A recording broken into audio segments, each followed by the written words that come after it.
Gagawa ako ngayon ng cookies. So, naglagay ako ng brown sugar, white sugar, butter. So, hinalo ko lang hanggang mag-well combine siya. Yan. Naglagay ako ng egg yolk. So, halo ulit. Baking powder, baking soda. Yan, hinalo ulit hanggang yung mixture niya is mahanap mo na. Yung tamang mixture. Yan. So, naglagay ako ng all-purpose flour. Halo ulit. So, medyo maano pa siya. Kailangan medyo tuyo. Additional ulit na all-purpose flour.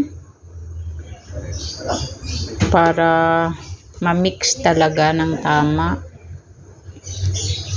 So, naglagay na ako ng baking paper. Tapos, nilagyan ko siya ng star margarine, butter. So, ayan na. Nag-mold na ako para gawin yung cookies. Ito guys, wala muna tong chocolate chips. Hindi ko muna nilagyan. So, parang dalawang flavor. Yan. So, ito na yung nilagyan ko ng chocolate chips. Ayan na siya. So, nilagay ko na sa oven.